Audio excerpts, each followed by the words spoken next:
Hello and welcome to today's webinar on our brand new online tree program, American AncesTREES. My name is Ginevra Morse, the Director of Education and Online Programs here at American Ancestors, New England Historic Genealogical Society. I will be moderating today's event. We are a nonprofit organization supported by our members and donors. We provide resources and expertise in nearly all aspects of family history.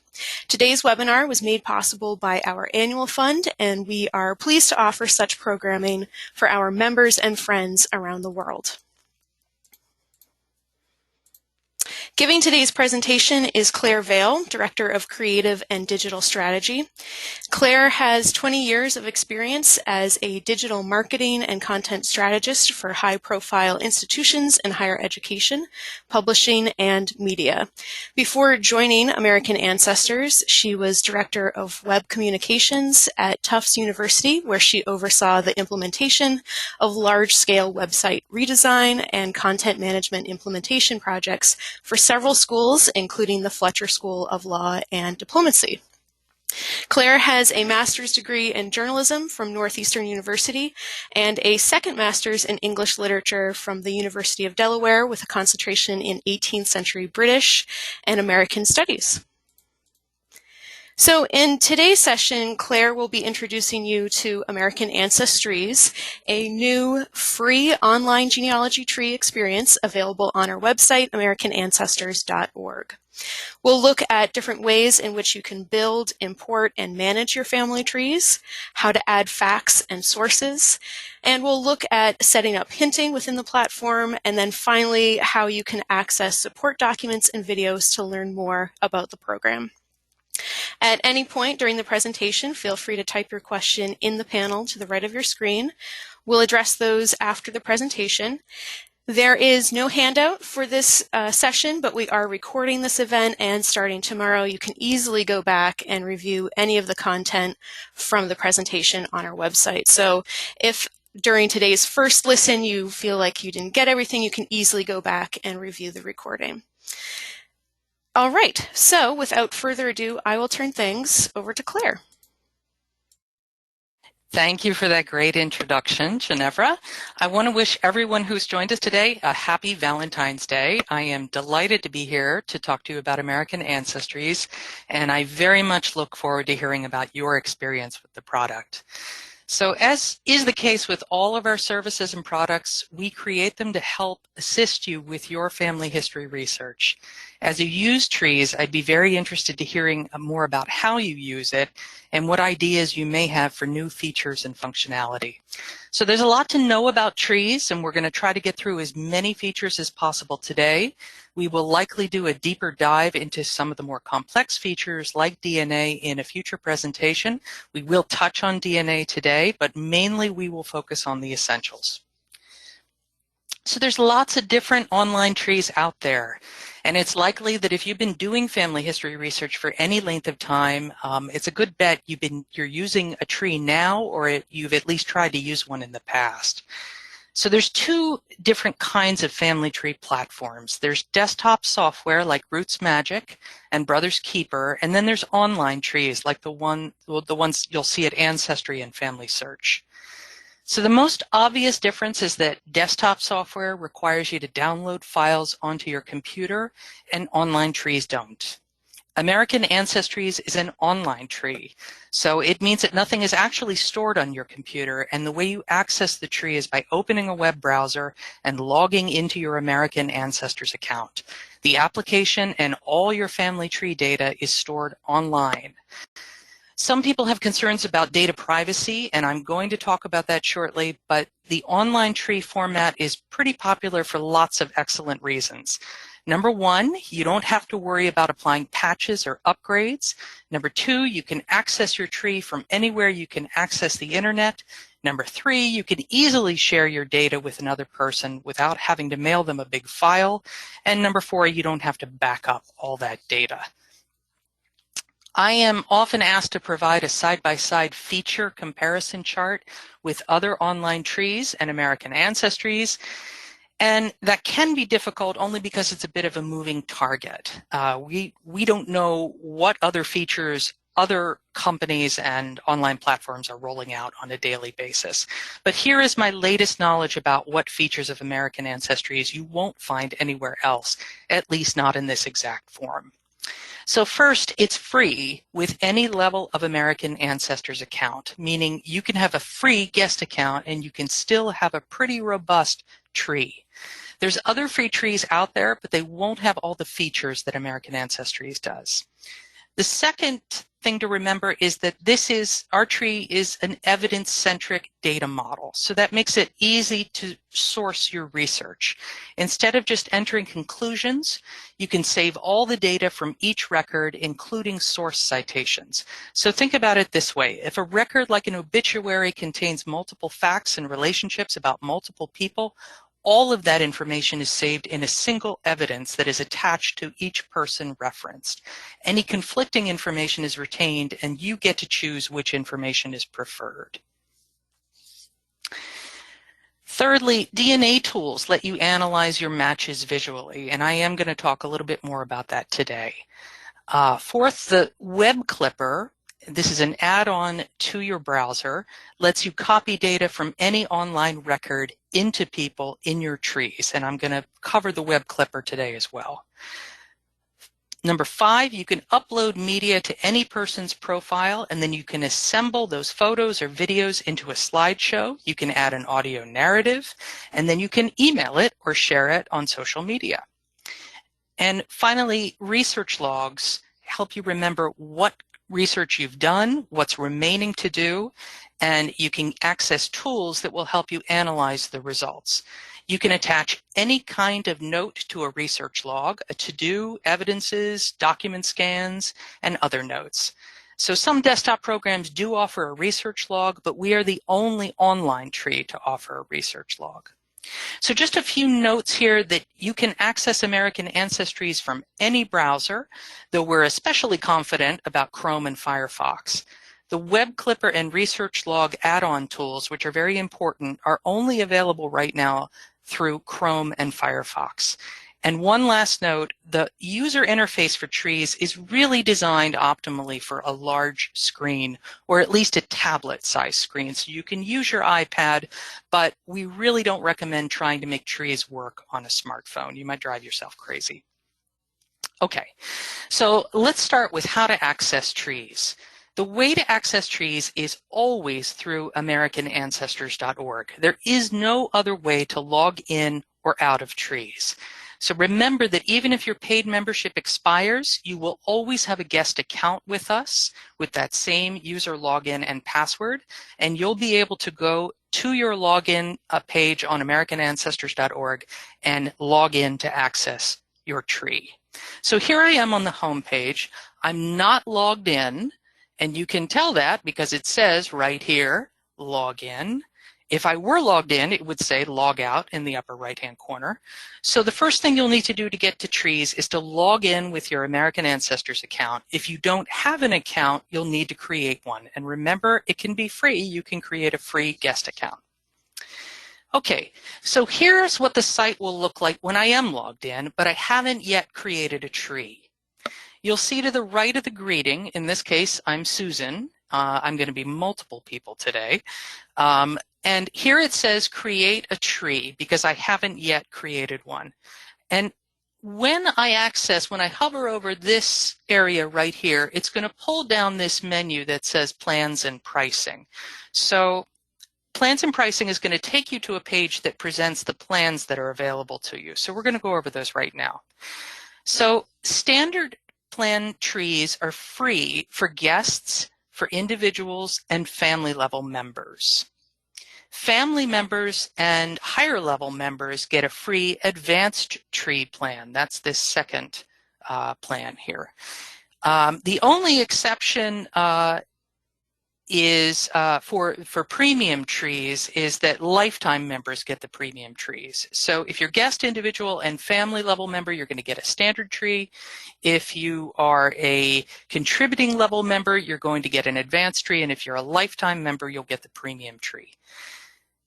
So those are the trees that come complimentary with your account levels. anyone can buy the advanced tree plan for $19.95. The big difference between the standard tree plan and the advanced tree plan is media storage. So 2 gigabytes of storage versus 10 gigabytes of storage. The reason that's important is if you like to store a lot of media in your tree. The other major difference is advertising. So there are advertisements that you'll see over to the right-hand side of the screen once we're in the tree application that show up on the standard tree plan. These are turned off in the advanced tree plan. Anyone can purchase the premium tree plan. So even if you are a free guest member on our website, you can still buy the premium tree plan that's not connected to your membership. It runs as an independent subscription for 12 months. And the big differences here are that you can have private trees in the premium tree plan. You cannot have private trees in either the standard or the advanced plan. The other big feature difference in the premium tree plan is that you have access to the DNA analytical tools. And you have 100 gigabytes of storage, which equates to over 50,000 photographs. So this screen shows you what the site looks like after you have created a tree, in this case, several trees. So when you log in, the navigation will display all your trees in a drop-down menu. So here I'm logged in as my colleague Don LeClaire, who has created many, many trees. And I am going to be Donald later in the presentation because he has created so many trees and we can use those trees as examples. But here I'm going to go back to being Susan for a moment. So Susan hasn't yet created a tree. So here I'm going to select Create a Tree, and that's going to take us to the first page of the tree creation process. So this is your tree's welcome page. You'll only see this once, and that's the first time you create your tree's username.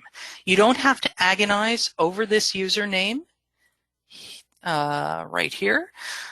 You can change it later in the application. So I have just called myself Susan 2019. This has nothing to do with my American Ancestors account. It doesn't have to be an email address. It is literally just a handle. And that will come into play later. When you invite someone to view or edit your tree, it will say you have received, or the person you're sending it to will receive an invitation that says Susan 2019 has invited you to view or edit the tree. So I need to do two things here. When I land on this page, this first item here, I have read and agree to the terms of use and privacy policy will not be checked off, but the second will. So the two things I need to do to move forward on this screen are choose a username and check that first box. The third box, send me a weekly email with new leads and updates, is checked by default. That's important. That's not just marketing information.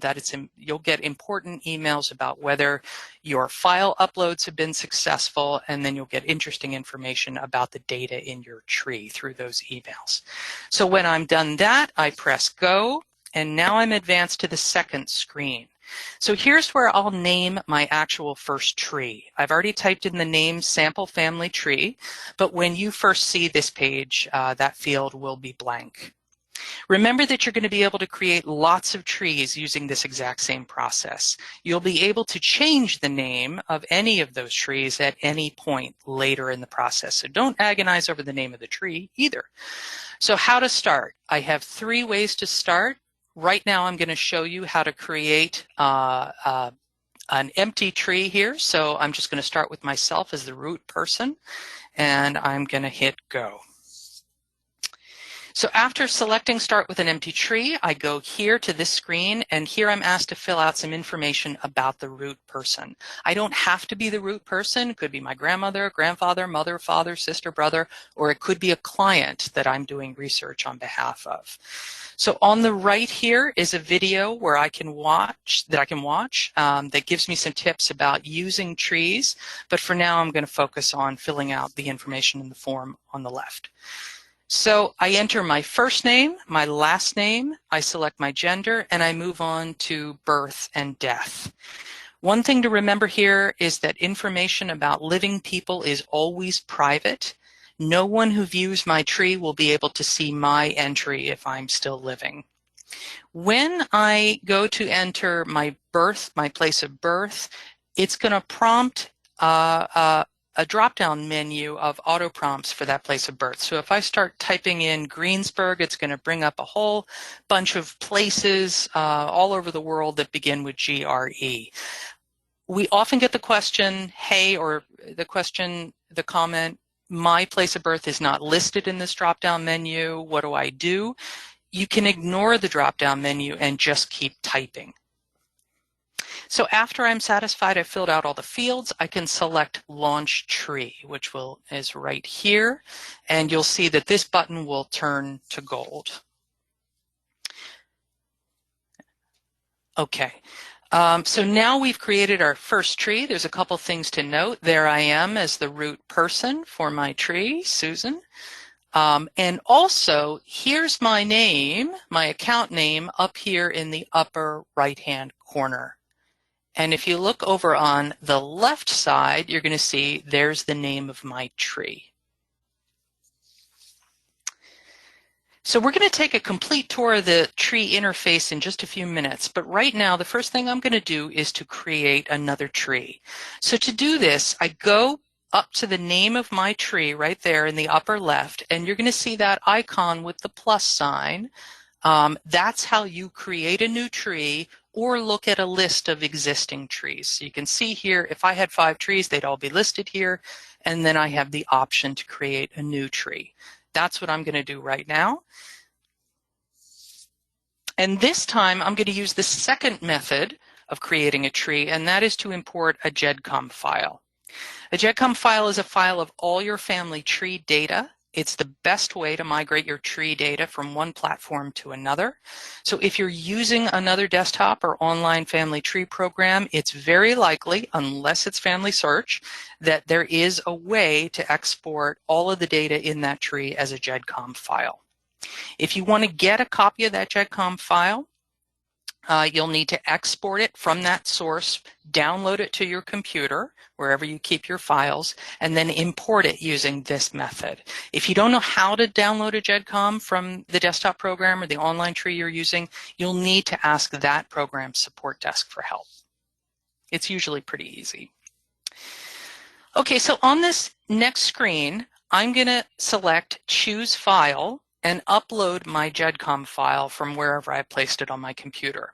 So note here that there's a limit of 75,000 people in my tree and a total file size of 75 megabytes for an upload. That's a pretty big limit. But if you do have a larger tree than that, first of all, congratulations. Second of all, you may want to split it into 2 or 3 different GEDCOM files. So you'll need to name the person who you want as the root of the tree. So make sure that this person is definitely in your GEDCOM file and that you're spelling that person's name the same as it is shown in the GEDCOM file, and that you're also putting in the correct birth date. So after you do that, the gray button will turn to gold, and you can move on to the next screen here. Okay, one more screen there. Yeah. So you press go. All right.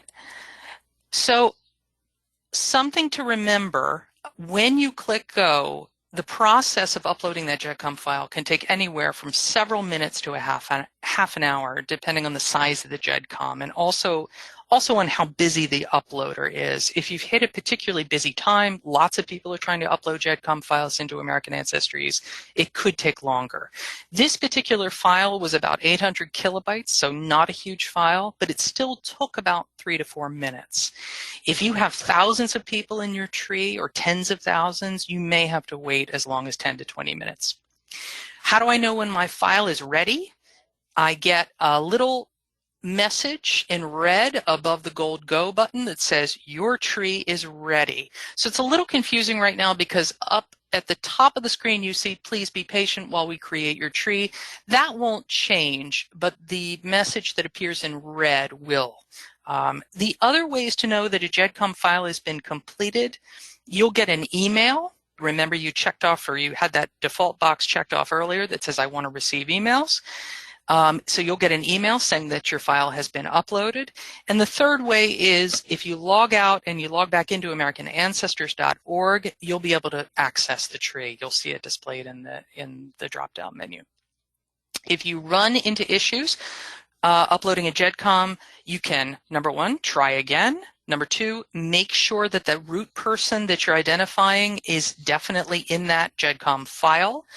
And number three, make sure that the extension of the GEDCOM file is actually GEDCOM and that you're not trying to upload another type of file. Okay, so now I've uploaded my GEDCOM successfully, and here is the tree. And you can see that the person that I identified as my root person is indeed my root person, so Helen Maria Lee. So if you've, one thing to point out here, if you have arrived at this screen after uploading a GEDCOM file and it's blank, you'll want to try reloading the browser. Hitting Control F5 can sometimes help, and just waiting a few seconds. When I first did this, my screen was blank, and I reloaded the browser, and everything was fine. Everything just appeared. So it's a little glitch. We're working on that, but just to let you know, it doesn't mean you haven't been successful. Okay, so now we have two trees, one that was imported from a GEDCOM file, one we created from scratch, and you can see on the next slide here that these two imports have been successful. You'll see these two trees displayed here. So now I'm going to walk through the third method of creating a tree, which is importing a tree from Family Search. So I'm going to choose New Tree, and I'm going to move forward. So I named my tree here rather uncreatively, Susan's Family Search Import, and I've chosen the last button. I'm going to hit Go. So to move forward, it seems obvious, but sometimes people forget, you need to be logged into your Family Search account. So maybe the first thing you want to do is log into Family Search, and then you won't get this window. If you're not logged in, it's going to tell you, hey, you need to log in. When you are logged in, you're going to go to this next screen, and if you can see right over here on the left, you can see that my Family Search ID has been automatically imported here. Now here from Family Search, I can upload up to 4 generations of ancestors and 1 generation of their descendants, or I can upload up to 8 generations of ancestors without descendants. And I'll use these 2 sliders to get the combination that works for me. So a lot of people say, hey, I've got a lot more people than that, a lot more generations in my Family Search tree. Don't worry, you're still going to be able to bring those people over. So think of this as the method of bringing over the core of your Family Search tree, and then once you get into the trees application, there's a method for bringing over more of the research that you've done for your Family Search tree. Okay, so once you've got the combination of the sliders correct, you're going to go to this button here on the right that says Import, and you're going to press that. So I don't show it, but once you're done, there'll be a message saying your import is complete. And again, depending on the size of your tree, this process can take a little bit of time. So just like the GEDCOM upload, you'll get an email saying your upload is complete, and you should get a message as well. So now we are going to go to what it looks like when my Family Search tree is imported. And this was successful. This is actually my real tree. So for once, I'm actually me here. So a little pro tip. If you have a big tree and you have the standard plan, there's going to be a white box over here or a box with advertising in it. If it's obscuring your family tree screen, what you need to do, what you can easily do, is hold down your mouse button and keep it down, and then you can slide the entire family tree from out and under that box. So we never obscure your family tree. It's not a trick that we do to get you to upgrade. You can absolutely see all the people in your tree. You just have to physically hold down your mouse button and drag the tree from out and under.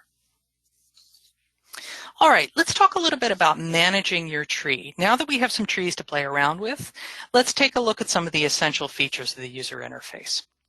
So remember that when you choose your username in the first few slides, that's going to appear over here, and I'm back to being Don.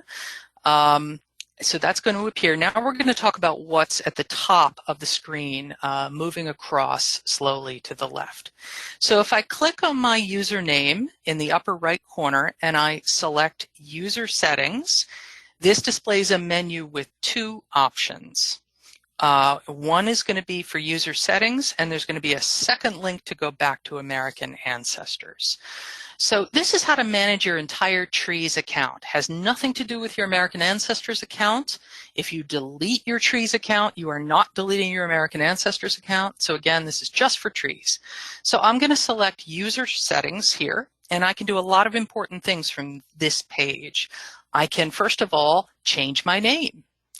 So if you're doing work for a client, you could put in the client's name here instead and hand off this tree to them or this account to them.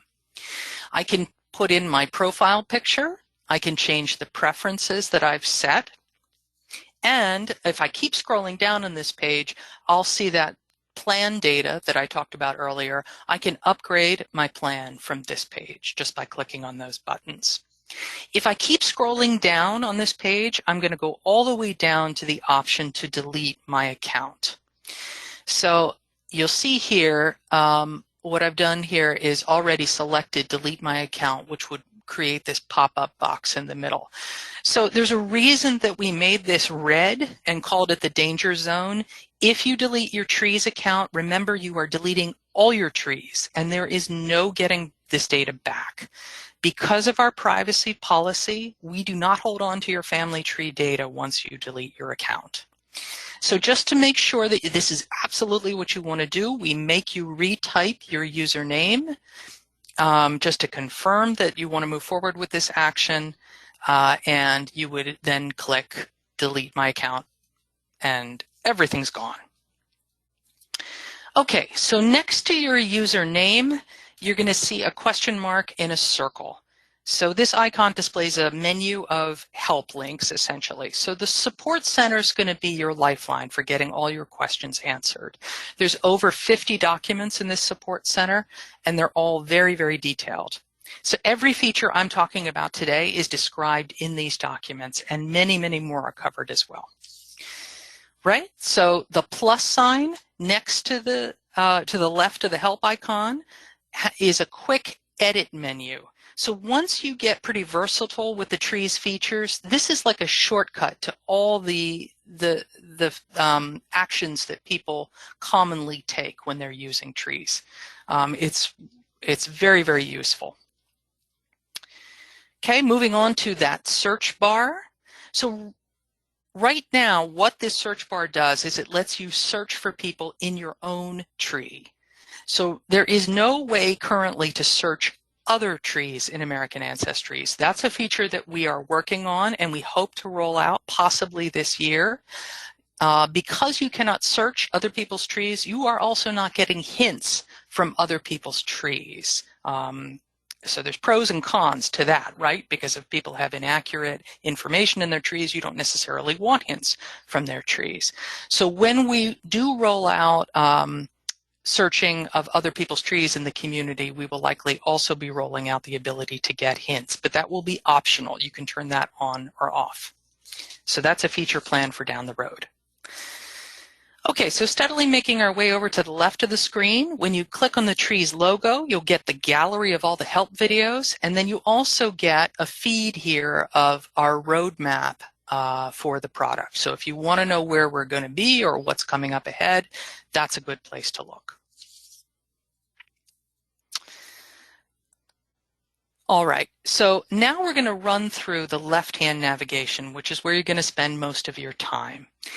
If you don't want to see any of this navigation, let's say you want to print this tree screen out and not see anything, you can click on those three arrows here at the top, and it'll slide all that navigation pane back. So we already saw that the plus sign and the paper icon allows you to look at all of your trees, and it allows you to create a new tree. So let's move on to the rest of the navigation. So the tree, if you click tree, the first thing and then first item in the navigation menu, that's this screen right here by default. The gold arrow in the circle icon right here will allow you to display options for looking at different graphical views of your tree, and these can be fun to play around with. So here's an example of one of those options, and this is a fan chart with my different lines selected here, so matrilineal and patrilineal lines displayed in different colors. If you are not in love with these colors, you can select different colors from the menu, and I'll talk about how to do that in just a few minutes. So the next item in the menu is the dashboard. And this is a really cool item here. So the dashboard shows you different views of your data. So this first view shows my ancestors' migration paths and where most of the vital events took place. So the vital events here are shown in green, and you can see the routes here where people came from and where they went to here in gray. So most of my people came from Western Europe and Northern Europe and came over to Canada and the US, and then someone went way over to the middle of what looks like Alice Springs, Australia. Very interesting stuff.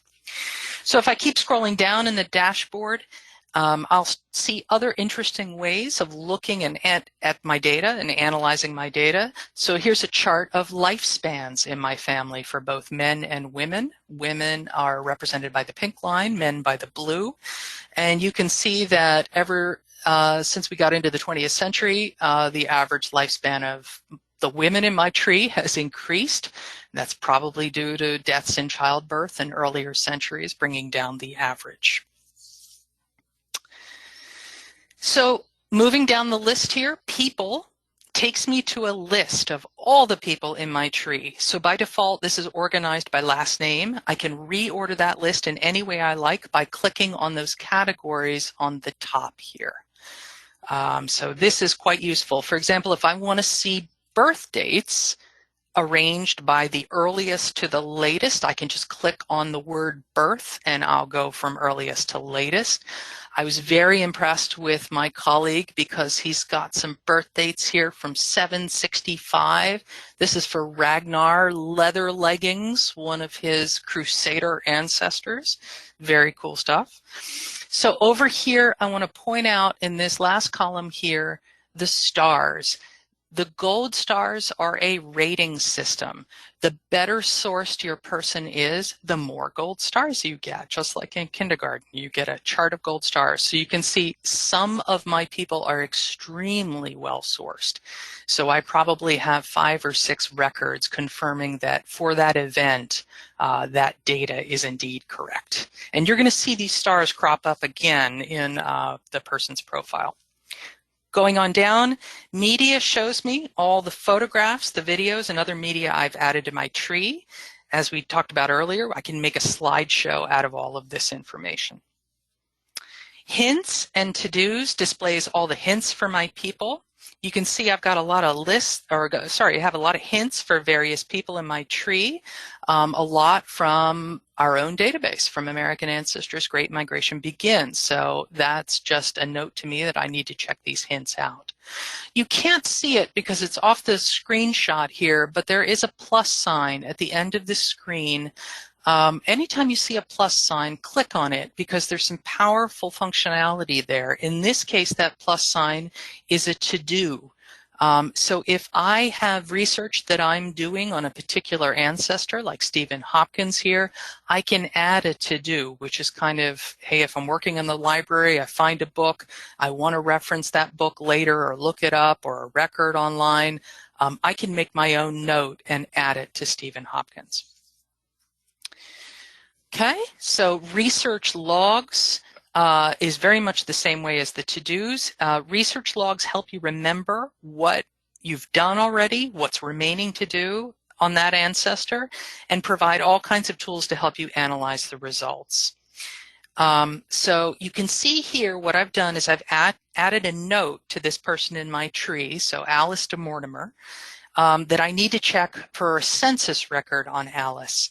So as I'm doing my research, if I make discoveries that I need to confirm later, I can drag items using this drop-down menu into that inbox, note what kind of information it is, check off whether it's done using this second column, and in the last column, I can make a custom column. So if I'm working on research with a partner, I can say this is my partner's to-do column. They need to come in and confirm this research as well, or whatever you'd like to put as your last column. Okay, so let's move on to DNA tools. And remember that you're going to need the premium package in order to access these tools. So the DNA tools are there to let you visualize your DNA matches. You're going to need to do two things: upload your DNA test results and also your matches from either GEDCOM or DNA Match or both. So that upload process can be pretty lengthy, but we have provided detailed instructions in the support documentation, and I strongly recommend that you read that documentation and have it up alongside you as you do the import process. So here we are looking at my colleague Tom Dreyer's DNA kit. I believe it's an Ancestry kit, and we're looking at all of his matches. So back to those color codes again, or for a moment here actually. There's different graphical views of your DNA data displayed right here. But if I move over to the right, what I'm going to see is some interesting information. So in this case, the maternal grandmother's side is yellow, the maternal grandfather is red, the paternal grandmother is green, and the paternal grandfather is blue. So the color codes of each match here, you can see the color codes for this particular person. They correspond to which line the person matches to. So you can see that Chrissy, for example, matches on red and on blue. So that means Chrissy is related to my maternal grandfather and my paternal grandfather.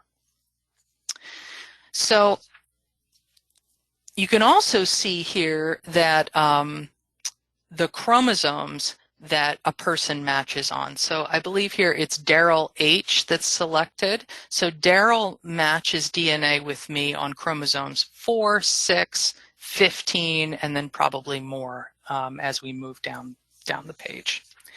So moving on to a different view, so this is the triangulation view of DNA. So here in this cluster down here, you're going to see everyone is related to each other. The white dots are unknown relationships. So I know that I share DNA with them, but I don't know how they're related to me. So if I pick someone in green, for example here, I know from the color coding that it's on my mom's side, and all the people who connect to that person are also related on my mom's side. The reason this is helpful is it narrows down my search by 75% because 25% of the matches are on that side of the family. This person in red here is way out here is a fourth cousin. So the further somebody is out, the more distantly they're related. I know from the color coding that they are on my dad's side, way back. In this case, since this is Tom's kit, he actually did the research through paper-based genealogy and tracked down who this individual was. So another view here that kind of looks to me like a sun with flares coming off of it.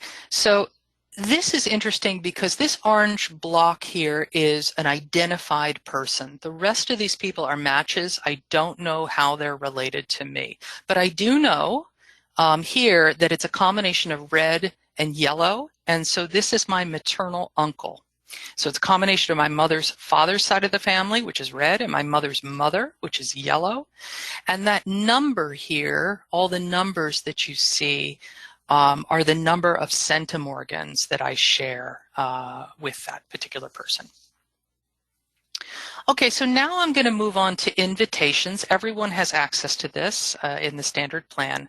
So from here, I can invite people to view or edit my tree. So on this page below under users, it's displaying who I've invited and what level of permission I've given them. Here I can keep track of who I've invited.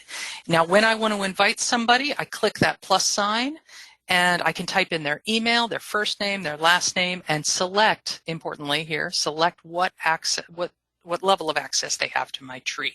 So if you use Family Search Trees, anybody can edit your data. That's not the case with American AncesTREES. You choose who can edit or just view your data. When that person gets their invitation, they're going to be invited to create a free American Ancestors account. And after they do that, which is a one-page process, then they will be taken directly to your tree. So next I want to show you apps. So both these apps are free. They are add-ons to your browser. It takes very little time to just add these on, and it's well worth doing.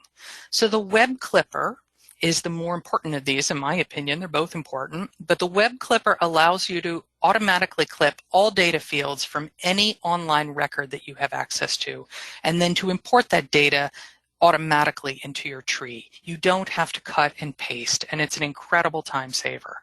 The To-Do Creator allows you to make to-do lists and attach them to a person, and we saw some of that before.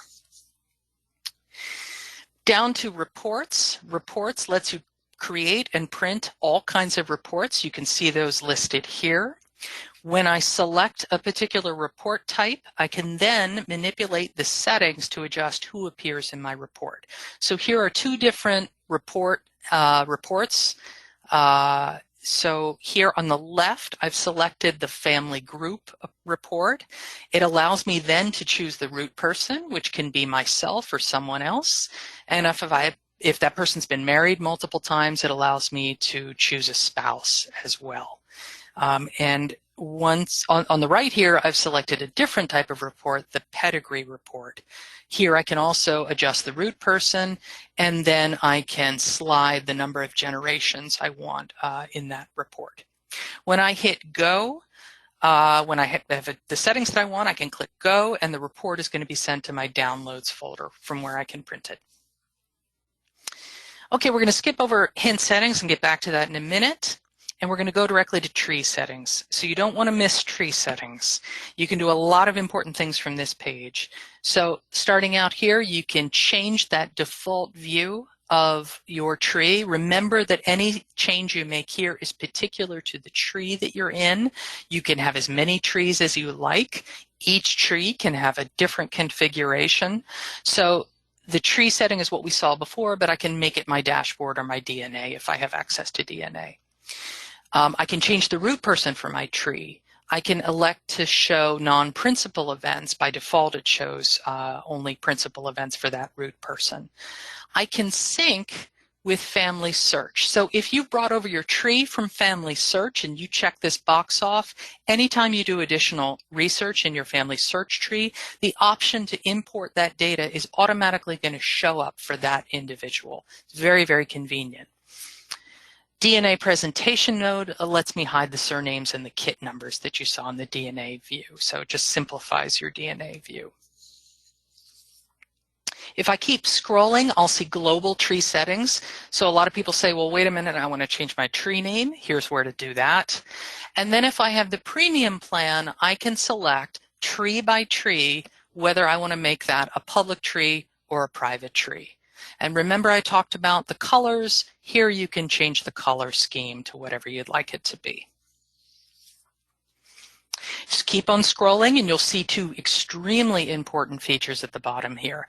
If I want to export my GEDCOM, here is how to do it. So if I want to delete a tree, I would highly advise, if you've spent any time with that tree and you want to save it, that you export a GEDCOM before you delete it. That way you know you have it on your desktop at the very least.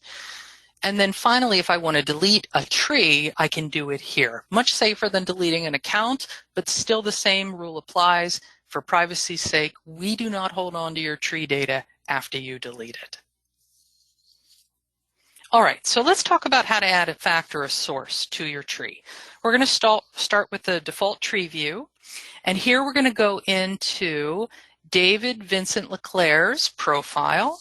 The first thing that's going to happen when I click on that box is I'm going to get this kind of intermediary screen. I can do a lot of stuff from here, but it's kind of a shortcut.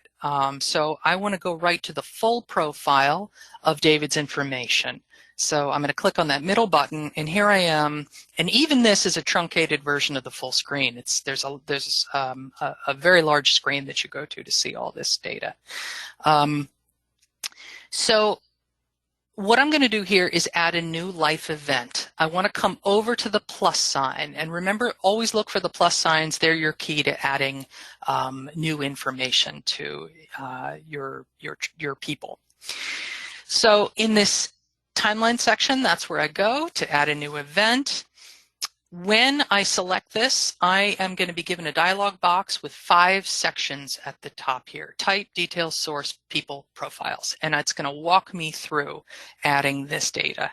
So the first section is type, and that's the type of life event. I have the option of selecting from vital events in this first column, those major life events like birth, marriage, death. Over on the other side, I can select other events and facts. Those are other common categories of events. Or if I'm just not seeing what I want, I can write in my own event.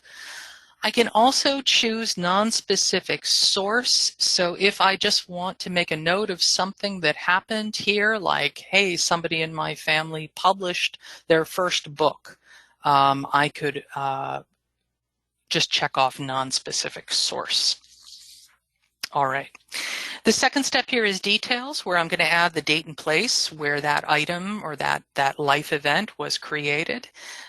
You're going to see an auto prompt list under place. Again, you can type over it. You don't have to choose what comes up in the menu. I can add additional details in the fact details. So if on the previous screen I selected something like occupation. Here, for example, I could add the type of occupation that person had, like farmer, teacher, etc. In place details, I can add additional information about the location, like a name of a cemetery for a burial, for example, or the church name for a marriage, or the civil office where a document was issued. And then down here in media, I can add a person's picture. If they published a book, I can add the picture of the book, or whatever is relevant to your life event. Okay, and there's a couple different ways back on that screen. You can drag and drop, or you can cut and paste. So lots of different ways to get media in there. Okay, and source. So as you enter information in the source fields, AncesTREES is going to create a citation for your record. And this is quite useful. You can use this citation, or you can replace it with your own custom citation. So none of these fields are required. You can copy and paste the citation in, or AncesTREES is going to create it for you. Okay, moving on to people. So this section is going to guide you through entering all the information from your item. You can use this Add More People button to add each person listed on the record in question. So here, the person's name will be automatically populated with the person whose timeline you selected. So you can see I selected David, so he's populated here.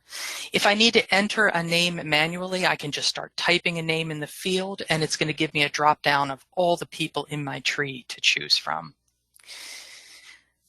Okay. So this slide looks a little busy, but it's actually 2 views of options in that people section. So when you add additional people, you can define their relationship to previously tagged people. So on the left here, I've pulled down this menu that gives me options for relationships. So I can add a person to the record. I can say here, I have found the mother of David Vincent LeClaire, and then I can type in information about her, for example. If I need, on the right here, if I need to add additional facts about a person, I get another prompting menu. Again, you can type over it, don't have to choose an option here. I can add a date, a place, and any other fact details I want to include. And you can add an unlimited number of facts for each person. So the last section here is profiles. Here I can update the facts I want displayed at the top of each tagged person's page. This option is only going to appear if there is something to update, and Trees will it has an algorithm that looks at dates and will alert you if you're contradicting existing facts. So if you have somebody being born before, or if you have somebody being born after their child is born, for example, you'll get an alert here. Okay, back to the profile view for a minute. I just want to quickly cover the row of icons under this person's entry. So these icons are shortcuts to a lot of powerful features. They're not just pretty drawings. Tree takes you to the previous tree view. So bookmark will bookmark that particular person. Hints here allow you to enable or disable hints for this particular individual. So you can choose hints tree wide, and then you can go into each person and either enable or disable hints. So research displays search hints from all the data sources you selected. We're going to talk about that in a second. The family search icon is going to allow me to import additional information in family search about this person. So if you imported your tree from family search and you still need to import more generations, this is what you're going to use. Video lets you create that slideshow video, and share allows you to share information about this particular individual on social media. Merge lets you select two people to merge together. That gives you a little wizard walkthrough to do that. Edit's edit, and delete is delete. Okay, let's talk about hints. So back to hints on that left-hand menu. When you're setting up your family tree, one of the first things you're going to want to do is set up hints. So hints are automatically generated suggestions for sources based on information in your tree. American AncesTREES is going to search databases from some of the biggest providers of genealogical data and give you some starting points for growing your tree. When you set up hints, you'll want to when you set up trees, you'll want to configure them to receive hints. So you'll want to go to hints down here in hints settings. And it's going to take you to this page of functionality here. So this is one page that we've shown in 2 screenshots. So the first thing you're going to want to do is select who you want hints for. And you have choices here. You can default to everybody in your tree, or you can just do direct ancestors or people without parents. Who do you want hints from? So you can, by default, select all sources, and you'll be given all hints from all the sources listed here. So this divides up here into historical records and online trees. And we're going to talk a little bit about these. So hints from historical record sources, with the exception of family search, come from collections which require paid subscriptions. So if you don't have a paid subscription, you're still going to get hints, but you're not going to be able to access the actual record. That's useful, though, because you'll know if there's something in that, or you'll at least get a suggestion that there's something in that collection that you might want to pay a subscription fee for. Online trees on the right-hand side here are free sources. So you're going to be able to get the hint, and then you're going to be able to get the access to the record. If you have a paid account with American Ancestors, you're going to be able to get hints from several of our databases. So after you set up hints and they start appearing, and that can take a couple hours, by the way, you're going to see them appear as these green circles here. You'll also see them displayed in the hints and the to-dos section on the right-hand side of the page in that profiles view. So back to our profiles view, there's a hint right there, and you can expand that section by clicking on hints and to-dos, and you'll see all the information. So this is a research hint from my person, Jesse Donald, from the newspaper archive. If I want to edit that hint, I can do it by clicking on the pencil. And if I want to delete it, I can just use that trash can. Trees provides 2 types of hints, research hints and search hints. So research hints are what you're commonly used to thinking of as hints. They point to specific records. They're the ancestry equivalent of that shaky leaf. Search hints are more general. So they suggest databases that might be helpful sources of information, not specific records, but databases. So if I click on search hints in this row of icons here, what I'm going to see is a dialog box that's going to come up with suggestions for collections. So here it's saying, hey, for Jesse, you really want to look in Illinois marriages, county marriages here, and You want to look on Ancestry, and you'll want to look on Family Search and see if there's relevant information. Okay, so I want to talk a little bit about the Web Clipper. This is that free Chrome or Firefox extension that lets you clip data from any online record. So you're going to start in that Apps navigation item in that left-hand menu, and just remember that there's no IE or Safari option. It's just Chrome or Firefox for the Web Clipper. So I'm going to assume that you've installed the Web Clipper. It's pretty easy, or that you will be able to install it easily. When you do that, you are going to see a little icon in your browser that says Roots Clipper in blue. We'll show that in a minute. But the way you're going to start using it here is to find an online record that you have access to. And I'm using an example of one of our records on American Ancestors. And here I've done a search on Harry Edwards. I've found this record that I want to capture. Here it is. Now our records default to the image view, so I'm going to click on that image view. And Harry is new to my tree, so I want to import the data from this record and create a new entry for Harry Edwards in my tree. So here, I notice up here that I am defaulting, as our database does, to image, and what I really want is transcript. I don't want to import an image, I want to import the transcript data. So I'm going to click on transcript. And see, now that I'm on that transcript view, I can access that little RC icon in the upper navigation. So by clicking on that, what that functionality does is imports all that data directly into a window. No cutting and pasting, it's fantastic. All of that data from that record is scraped and put into this clipboard. And now I have this dialog box where I can walk through and import this data into my tree. So here I am on details.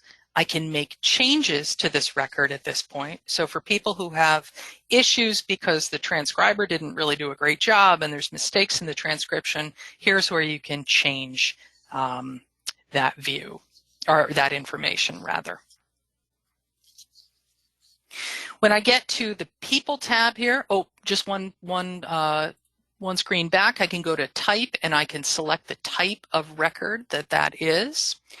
And then we saw what details looks like.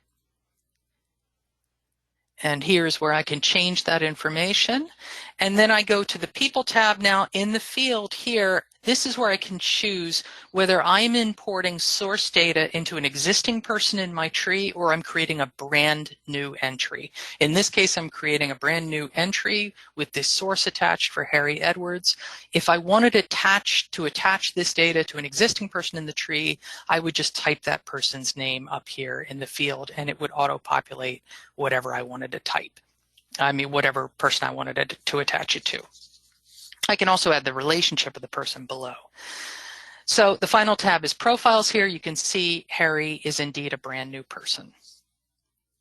Okay, so now Harry has a page in my tree with a source attached, but he isn't showing up because he isn't related to anybody. So he can't float out in the universe. He's got to be attached to somebody. So I am going to make him the father of a person in my tree.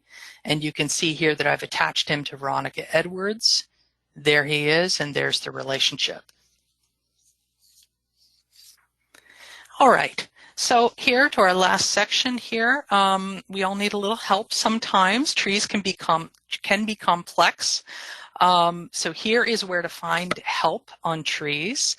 We have spent a lot of time putting together documentation to support trees. There are over 50 documents that are very, very detailed here that walk you through every single aspect of trees.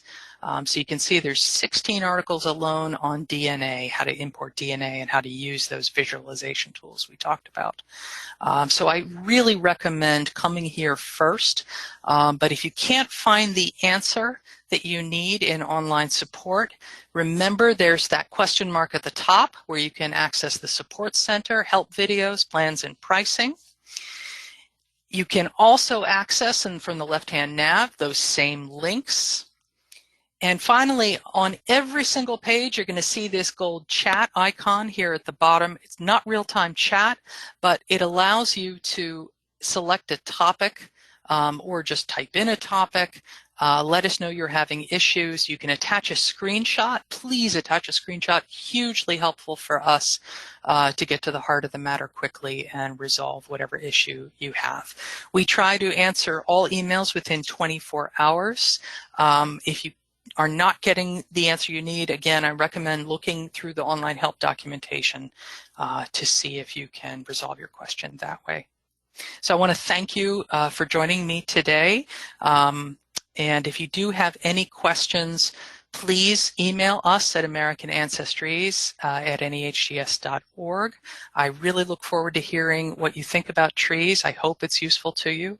And once again, happy Valentine's Day.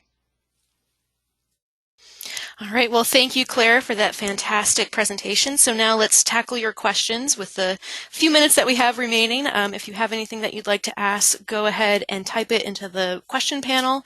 Also, as Claire mentioned, we do have, if we don't get to your question today, or as you start to build or create your trees and questions come up, of course, go to that support documentation, but you can also reach us at American AncesTREES at nehgs.org. So definitely feel free to contact us there. So a question from Jennifer. She asks, if I start my tree with an advanced subscription, then drop down to a free subscription, what happens to those items that are stored over the 2 gigabytes that are allowed with a free subscription? So great question. Thank you. So what would happen is you would still be able to access your tree. So you would default to a guest membership. You'd still be able to access your tree. It would, if you were over that limit of your storage, it would appear as frozen. And what you can do is, or it would notify you and say, okay, you've exceeded your limit, but you would be able to go in and delete photographs from the tree to the point where you could get access to that again. Or obviously you'd be able to buy the a la carte option for the advanced tree or for the premium tree separate from membership. Thanks. And a few people have asked about, and I know you mentioned it a few times, but if you could clarify, at what level can you make your tree private? So you can have private trees only with the premium plan. But what's important to remember about that is that living people are always private. No one's ever going to be able to see information about living people. And premium trees are the only way to have fully private trees.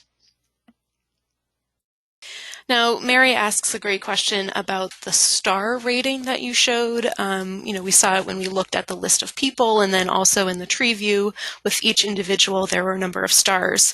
Is that based on just the number of sources that you have associated with that person, or is quality of the source taken into consideration? Right now, that is not strictly a one-to-one correspondence. There is an algorithm there that looks at the quality of the source. It's looking numerically at the information. So if the information is validated by other sources, then the star rating is going to go up. But it's not as though if you have 5 records, you get 5 stars. So it is qualitative to some extent. And we can expose the logic of that algorithm a little more explicitly. We'll try to do that in some of the documentation. I'm not sure it's there yet. And a few people are asking about AncesTREE's ability to sync with either a desktop software program or other online trees. Can you, again, discuss what syncing opportunities there are, if any?